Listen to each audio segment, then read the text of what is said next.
I hate plants. They scare me.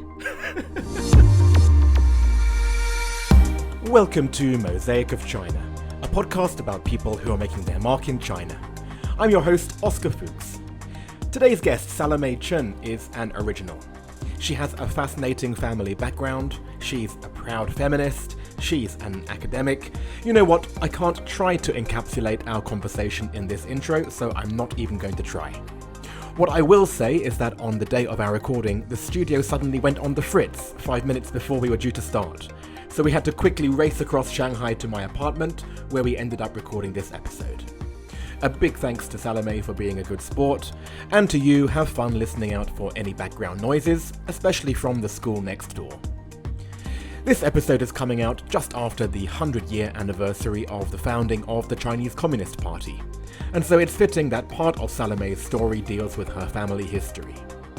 Just a quick note for anyone who needs reminding, the last two dynasties before the revolution in China were the Míng followed by the Qīng.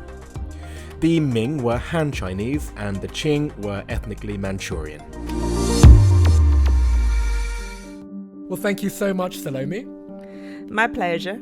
I am here with Salome Chen, and what would you call yourself these days? Oh, it's difficult. I'm just like a small entrepreneur, try to do whatever is interesting for me. Okay, let's talk about how you got to this position. You have a very interesting background.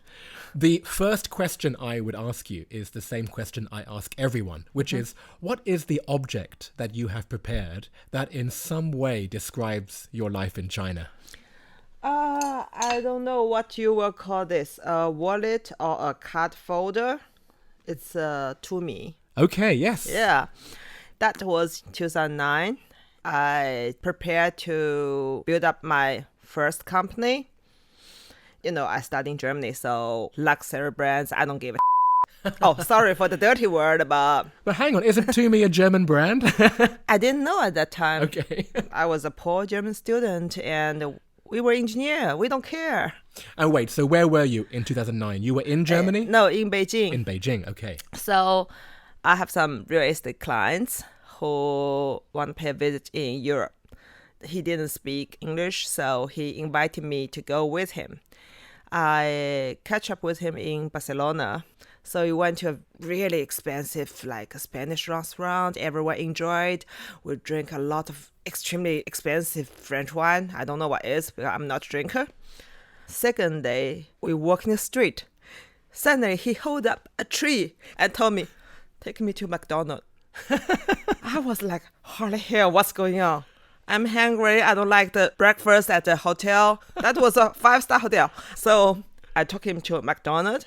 And not far from there was this To Me shop. So he's energetic. He want to buy everything. So it's my first time in my whole life they locked down the whole shop. Oh. Yeah. Because he asked them to? Or No, he didn't. Because he want to buy so many things. That kind of shop never had so much business. Yes. So he's like, I want to buy you a gift. And pick up any like bag you like. You know, Chinese girls always like bag. But my family is not like that. We don't like take things from people. And he didn't take refuse. So I just pick up the cheapest one, is this one. Yeah. That's a great story, and it touches upon a lot about what I want to talk to you about today. And specifically, you know, your life working with these ultra-rich real estate developers. Because that was your background in Beijing, right? You were in real estate. Yeah. Why don't we start with that part of your story then? So tell me about your time in Beijing. You know, when you look back, you feel like it wasn't my life. Right. It's someone else's life. Right. I went to Beijing end of 2004. Because you're not from Beijing. I'm from here, Shanghai. Right. But my mom's family, a lot from Beijing. I'm even like 1/8 of man. Even Manchurian. Manchurian, yeah. We are actually from the 爱新觉罗 family, but I'm sure not the royal family. No. Wow, okay. Yeah. So okay, now I feel intimidated. Are you actually a princess? No way. Okay, so you were returning to your northern roots. Yeah. I was a regional planner. I work with GIS. Which is what? You use all this geometric data to work on big maps, all the informations, you calculate all the data. I was an environmental engineer and I studied hydraulics also. And I'm very interested in those like socioeconomics related planning. No one understands, so I went to real estate. Because I guess in China back then, the real estate boom, it hadn't happened yet. It just happened, so they need a lot of people all from different fields. Right, I see. Because it was just an industry that was booming. Boomed. Yeah, right. Yeah. So basically, you do business development. So I went to work for this like private equity, and we bought buildings, convert them into service apartments and hotels, really luxury. Right, this is where we start to deal with the kinds of people you mentioned in your story. Yeah. And this is what fascinates me because, you know, you came from an engineering, very scientific background, and now you were thrust into this life of excess and luxury. Yeah. The job is fun also, and I always enjoy research of hotels, how the functions are, how you should do the program. You get to understand what this society really is. You know, what you read in classes, that's not real. You have to really understand what small details change people's mindsetting.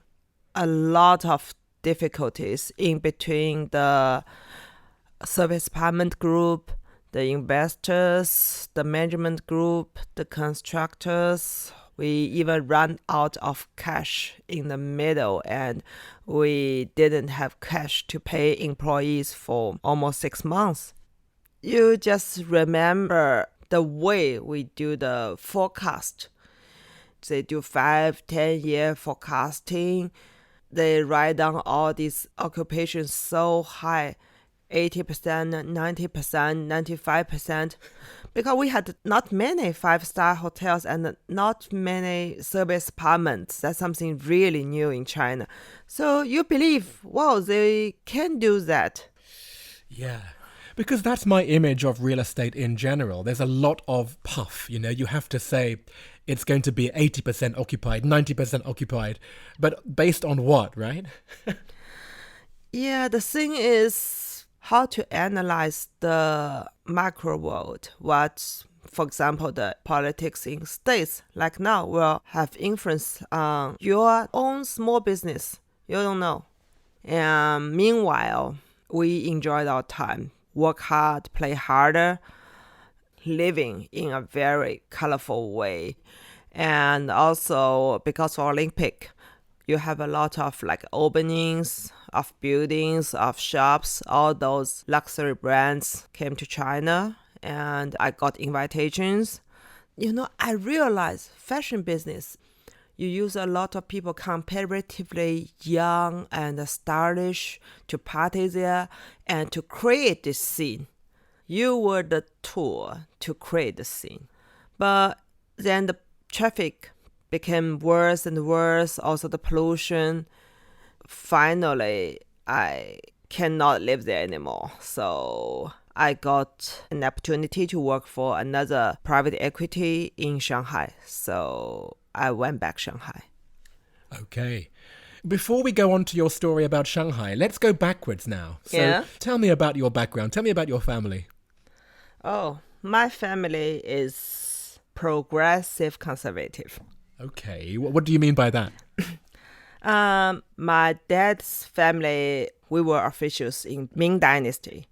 So they decided not to surrender to the Qīng Dynasty and move to Shanghai. We bought a lot of lands, and also we have like 3 sea ships to shipping goods, famous brands, I don't know, hundreds of houses. And we also had a law firm, one of the earliest law firm in Shanghai. So it's scholar family, I would say. My grandmom's granddad didn't want to pay the tuition fee for the girls. That's the conservative part. But my grandmother is very powerful, strong. lady, super smart. So she argued, and the family said if she went to law major, so they would pay her university tuition fee. Otherwise, no. And she decided to went to a normal school and pay everything by herself. Yeah, and didn't give up. And that's my grandmother. She's really a strong lady, and she married to my grandfather. In the Second World War, my grandfather had a war wife. In China, actually, we never really had this multi-wife system. But in the Second World War time, it was allowed. So my grandmom helped to build up the education business here in Shanghai and was independent. Even after 1949, my grandfather divorced the other wife. She didn't take him back. Wow, okay. So in this way, you can see how I always say, I'm very proud to be a feminist. That's my family. And for my mom's family, they were officials of Qīng Dynasty.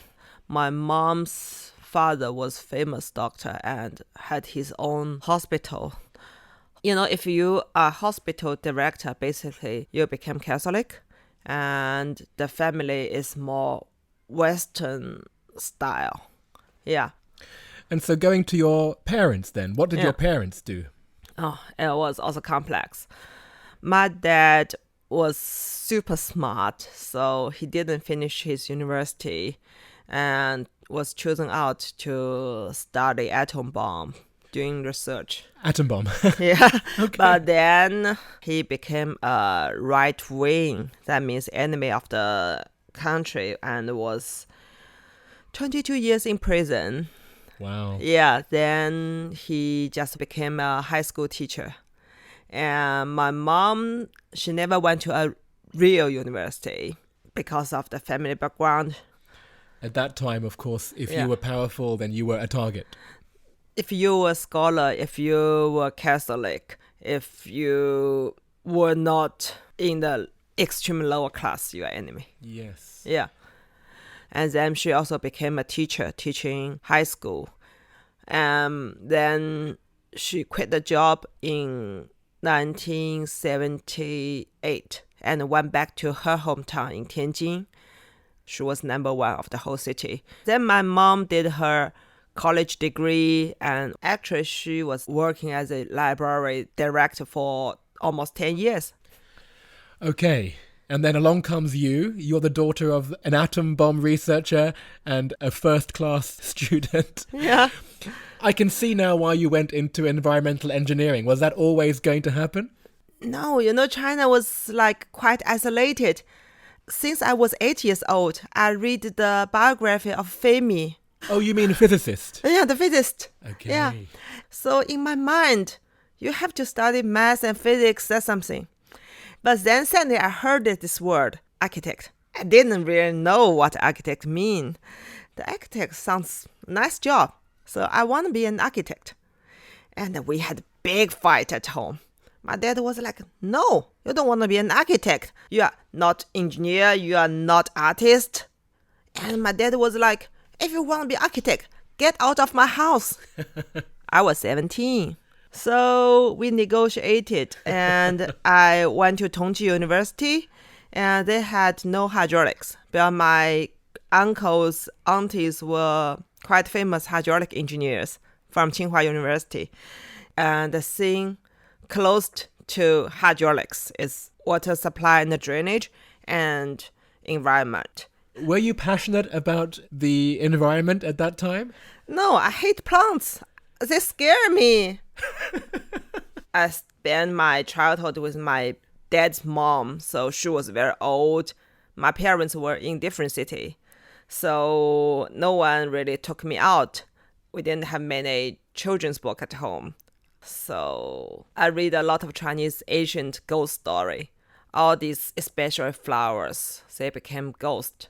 In ghost stories, the flowers were ghosts. Yeah. Everyone who is listening would know that, if they're Chinese? Yeah.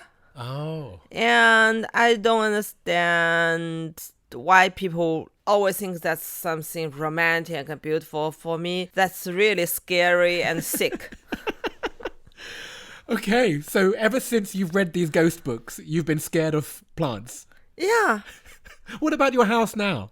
I have some flowers, but I put on gloves to throw them out or ask my ayi to do it.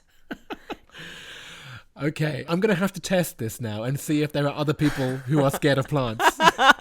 Otherwise, have you ever met anyone else? Not really. So you don't like plants and then you went into environmental engineering. That's a disaster. That's the problem. Yeah. So how did you end up in Germany? That was part of your story. Because Tongji was founded by Germans in 1907, so it's kind of tradition. And Uni Stuttgart is the best of hydraulic engineer and also very famous in environment engineer. And we got invitations also to send students there. That's how I went to Germany. Well, thank you. Let's fast forward back then. So you had moved from Beijing and you're going back to Shanghai and you were still in real estate. Yes. I worked for a private equity, but there was so much money floating everywhere. So all the big investors, all these big financial groups, they want to buy license. They don't want to invest in heavy industry. In Beijing time is basically real estate, real estate, real estate. But after maybe 2012, people start to use all different financial tools.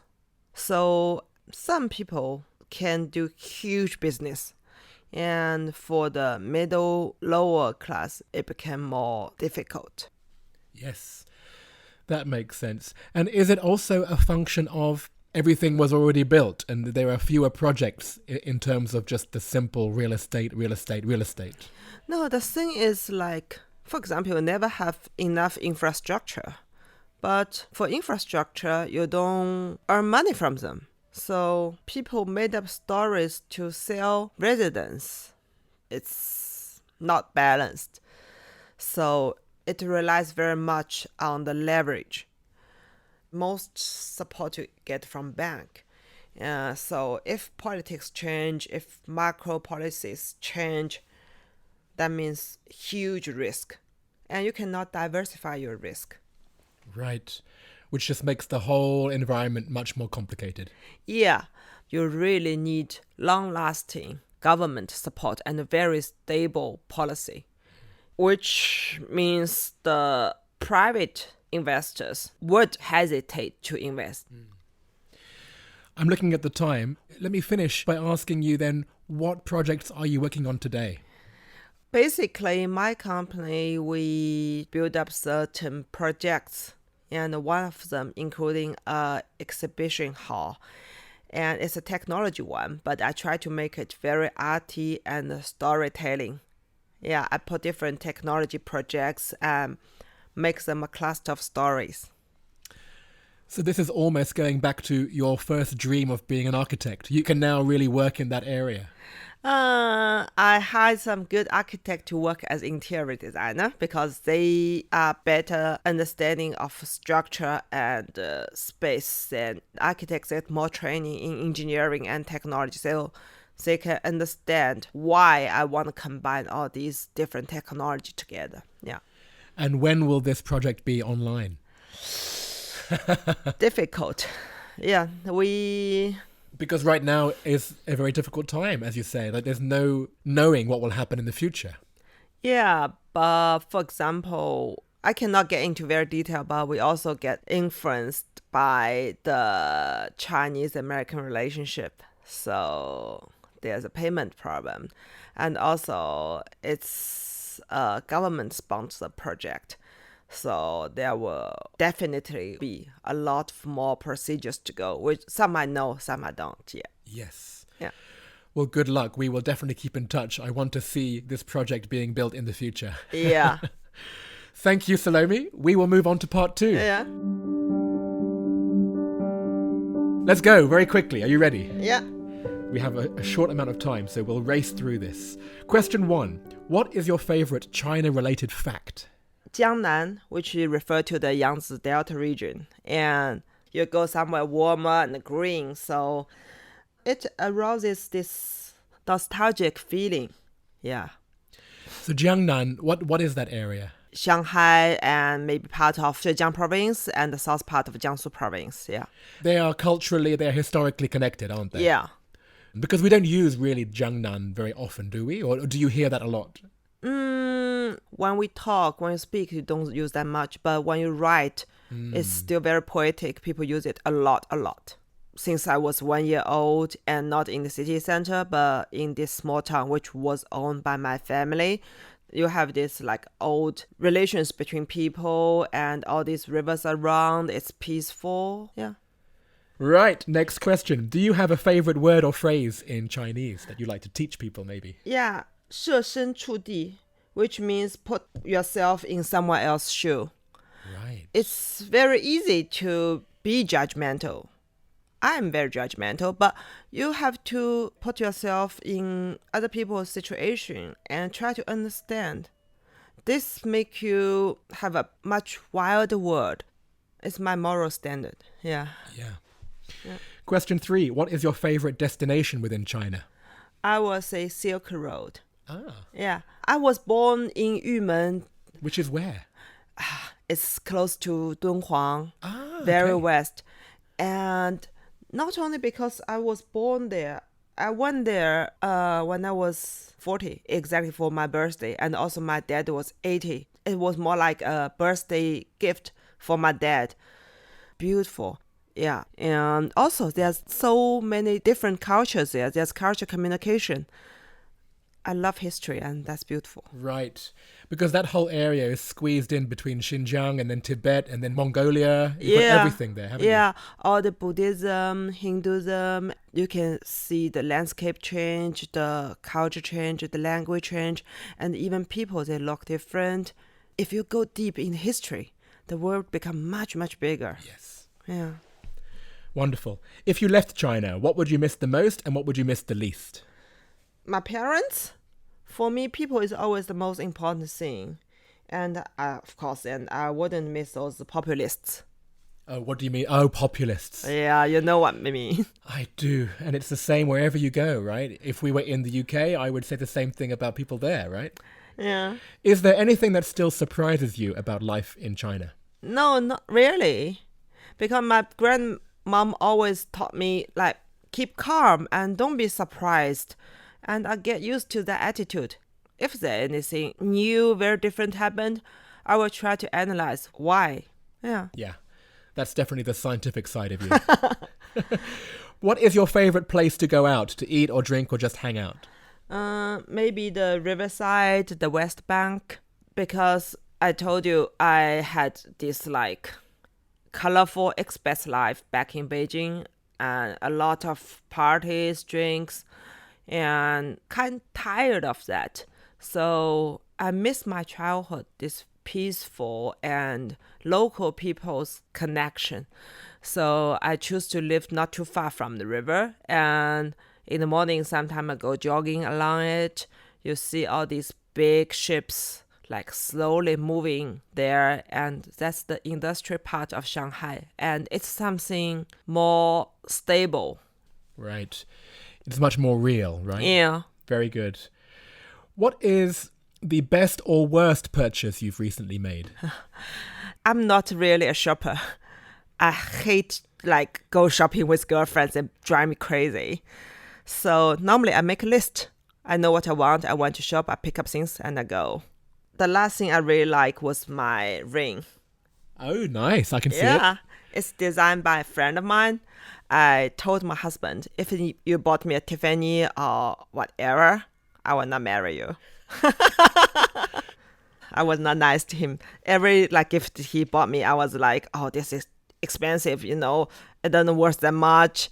I'm very into art. I love museums. I prefer either very practical thing or something really designed meaningful. So I told my husband, I have a friend called Paloma in Beijing. She had her own store and do the design. And nice thing is she even built up a factory in Ethiopia to help the local people who were dumped by husband who got diamonds and left the family. I was so touched by the story, and her design is brilliant. So I told my husband, either I got a ring from her or I don't want a ring. I don't mind if I'm married without a ring. I'm Chinese. So we went to Paloma and I told her the style maybe I want. So she designed for me. And that's the ring? Yeah, that's the ring. You're not very romantic? I'm okay, right? Yeah. If you put all these romantic things on these small details, you don't really get something big. Right. Yeah. What is your favorite WeChat sticker? Okay, send it to me now. Okay, I have it. I like the one with sunglasses because I enjoy mocking people slightly. Oh. Yeah. So this is you saying cool, but really you're saying... I don't know. Ha, ha, ha, ha, ha. Okay, thank you. And the next question, what is your favorite KTV song? Sorry, I don't sing songs. I'm a terrible singer. For me, it was like, I didn't know I was a terrible singer. You know, when you're a kid, you don't know. You just try to sing songs. I was a good student. So when we have this music exam, I did the paperwork very well. 4 score always. And my teacher told me, you didn't need to sing. You passed the exam. And really, she just let me pass exam. 60. Exactly. Not even 61. How bad that mean? My dad was a good singer, but my mom was terrible. So I think maybe I followed my mom. Yeah. If you ask me sing, I don't know. This is why this is still a good question, because I got a good story from that. Yeah. I mean, and you can't be good at everything. Do you accept that now? I always accept that. Just my parents want me to be good at everything. I'm not. Very good. And finally, what other China-related media sources do you rely on? I have a lot of people who work in the media fields on my moments. Especially I lived in Beijing, so I know a lot of people there who get to know certain things. And, you know, in Beijing, you have the rumors, different kind of rumors all around. So I get trained. You hear something, you analyze with your experience, you do some research by yourself. Yeah, I try not to read so many Chinese media. Yeah. Thank you so much, Salome. Yeah. What a fascinating conversation. I don't know how to actually classify it. We went into so many different details. The last thing I will do is to ask you, out of everyone you know in China, who do you recommend that I interview in the next season of Mosaic of China? Sam. He's trip advisor. He do all these plannings for travelers who want more get into deeper understanding of a place. Sam is someone who really love culture and love people, so he try to explore things with his beautiful eyes. He had beautiful blue eyes. That's how I got to know him, really. Wonderful. Well, I look forward to meeting Sam, and thank you so much, Salome. Yeah, thank you. So I have one major correction to make, and it was to a comment I made right off the bat. No, Tumi is not a German brand. I don't know where I got that from. It was actually founded by an American who had been in the Peace Corps in Peru, and it's named after a Peruvian ceremonial knife. So actually, in researching that mistake, I discovered a link to the Peruvian healer Catherine Wong from episode 4 of the season, and also to last week's episode with DJBO, who was also in the Peace Corps, not in Peru, but in Mongolia. As for other connections, Salome's comments on the China real estate market were also reflected in the episode with Wendy Saunders, the architect from episode 12 from this series. Her favourite hangout by the Huangpu River in Shanghai was the same as that of Michelle Chu, the improvisational comedian from a few weeks ago, episode 20. And Salome's favourite WeChat sticker was actually not a sticker at all, but one of the WeChat emojis. Just like with the brand namer Vladimir Jurovic from Season 2, Episode 13, or the fitness community leader Vivu from Season 1, Episode 8. As always, you can find images from today's episode on the Mosaic of China website, or on Instagram, Facebook and WeChat. Apart from her object, the s02e24 credit card holder, there are also photos of where Salome was born, in her hometown of Yumen in Gansu province, some of her parents and the other relatives she mentioned, her wedding ring, and plenty more besides. And if you're at the website, you'll also be able to see how to subscribe to the premium version of the show, which includes an average of 10 to 15 minutes per episode. Here are some clips from today's full-length version. So I asked my husband, where's Zhejiang? He's like, oh, that's the airport of Yichang. I was like, what? So you have to really read news and really know what you read. I was like, bullshit. I gave you a difficult one. That's how Salome came to my mind. They are totally not pretentious. When they're nice to you, you know that's something you trust. Beijing really shocked me. I went there is totally not what I imagined. So you thought you were being polite, but actually you were insulting her. Yeah. And he is one of the guys who proposed to me. You're kidding. No. And that's all for this week. Mosaic of China is me, Oscar Fuchs, with artwork by Denny Newell. I'm taking a planned summer vacation next week, so we'll be back for episode 25 of the season on August the 3rd.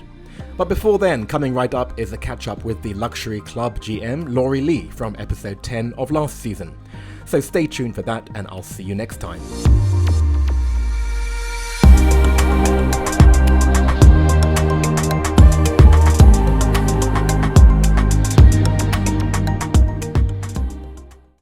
Hello, Laurie. Hello. It's so good to see you again. Me too.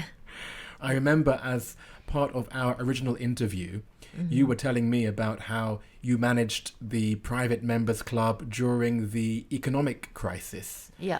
And recently we had another crisis. So I really wanted to ask you, how did you cope with Yongfu Elite during the coronavirus? Oh, actually, we decided to open a new lab. We invite the Chinese chef, which is working on the Michelin 2-star or 3-star abroad, invite them to come back to China, to our lab, and do Chinese food research. And then some of them stuck in China because of the virus. So they can't go to Japan, they can't go to France, to their previous restaurant. So they stayed in our lab and for this whole year. Oh gosh. So their plan was a few weeks and they ended up being the whole year. Yeah. Well, that's kind of good news for you, right? Yeah, we don't expect that will be, additional bonus for us. But we really appreciate all the new blood. They do very well to make a modern twist of the traditional Chinese food. And actually, I think it's also a good time for all the F&B company to make the inside adjustment and the inside training, because you can't do the outside marketing, but you have like a time window to do some adjustment. Like us, we do the whole food research. It's like 3 months we don't open our restaurant, so we only do the food research. Yeah. Right. And did you see, emerging from coronavirus in China, did you see a new version, a new definition of luxury? Or did we snap back to what you were talking about before, where luxury was about spending time in nature, spending time with family? Was that something which you saw continue after coronavirus? Yeah, after this crisis, I think most of the people think more about the life itself, how to be happier. Everybody actually change a little bit the value. Yeah. Right, I've heard that, about people are now a little bit more health conscious, even now. Yeah. People become more and more care about their body, care about their mind. And I heard about that.